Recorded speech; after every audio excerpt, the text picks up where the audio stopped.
सपने बड़े चंचल होते हैं, बंद आंखों से दिखते हैं फिर ओझल हो जाते हैं। पर कुछ लोग ऐसे होते हैं जो सपनों को कैद कर लेते हैं। वो अपने सपनों को हरदम जीते हैं, क्योंकि उनके सपने खो जाने के लिए नहीं, सच हो जाने के लिए होते हैं। ये भी ऐसे ही लोगों की कहानी है जिन्होंने सपने देखे, बड़े सपने, सपने मुश्किलों के दौर से आजाद हो जाने के, सपने संसार की हर शय को पाने के, सपने हर दम मुस्कुराने के। और अपने सपनों को साकार करने के लिए उन्होंने उसे चुना जिसने उनके लिए खुली आंखों से दिखने वाला सपना बुना। आइए अब आपको बड़े बड़े सपनों को सच कर दिखाने वालों की दास्तां सुनाते हैं। देखिए खुद उनकी जुबानी उनकी ये अद्भुत किंतु सत्य कहानी।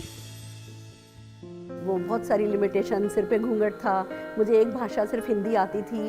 धीमे धीमे मेरा आत्मविश्वास कम होता जा रहा था और मुझे लग रहा था बस लाइफ माइनस में जा रही है। मैं गरीबी, दुख, दर्द, अपमान, बेइज्जत सब कुछ मैं देख के आ चुका हूँ। मेरा पिताजी की लाश जलाने के लिए मेरे पास पैसा नहीं था।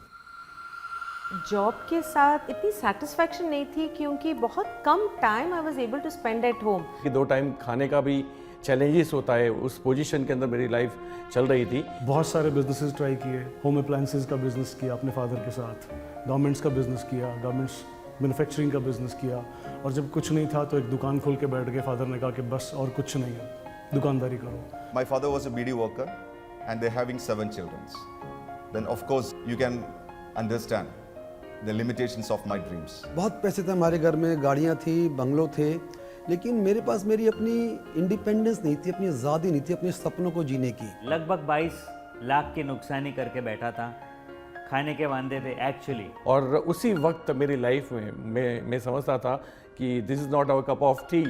वही डायरेक्ट सेलिंग मेरी लाइफ में आया मोदी केयर के नाम से। कि मोदी केयर मेरा बिजनेस नंबर 33 है, उससे पहले 32 किस्म बिजनेस में कर चुका था। भगवान खुद नहीं आते हैं लेकिन वो किसी को भेजते हैं और समीर सर आए हमारी लाइफ में। वो जितने भी न्यूज़पेपर के नीचे सपने रखे थे सब उभार लिए और इस बिजनेस पर काम करना शुरू किया। लोगों के लिए ये सपने पूरे करने का बिजनेस हो सकता है, लेकिन मेरे लिए ये लाइफ बचाने का बिजनेस है। क्योंकि मुझे यहाँ पर एक चीज़ नज़र आई कि विदाउट एनी इन्वेस्टमेंट मैं जो पाना चाहता था, लाइक मान सम्मान मिले, इज्जत मिले, शोहरत मिले, पैसा मिले, वो सब कुछ यहाँ से मिल सकता था। हमें नज़र आया था कि हिंदुस्तान में वापस सोने की चिड़िया, दूध की नदियाँ यहाँ से बहने वाली है। हमें ये बात समझ में आई कि हम अपने खानदान की सबसे बड़ी गाड़ी चला सकते हैं। हमें ये बात समझ में आई हम अपने पूरे मोहल्ले परिवार के सबसे बड़े घर में रह सकते हैं। जिस तरीके का भी हमारा सपना है वो इस इंडस्ट्री से पूरा हो सकता है। सुन के आया था कि लाख का इनकम होगा। दोस्तों आज का तारीख में हर महीना हमारा परिवार की मंथली इनकम होता है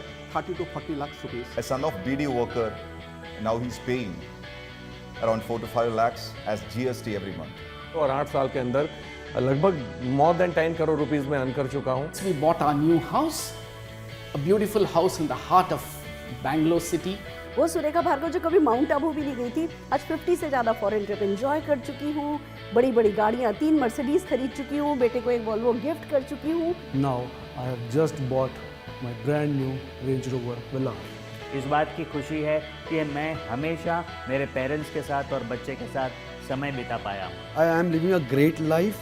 लेकिन उससे भी बड़ी बात क्या है ना, मुझे मौका मिला बहुत सारे लोग की जिंदगी को टच करने का। In my team now, we have created more than 60 millionaires. That means those people are earning around 1 to 6 lakhs rupees every month. Modi care, आजादी सपनों को जीने की।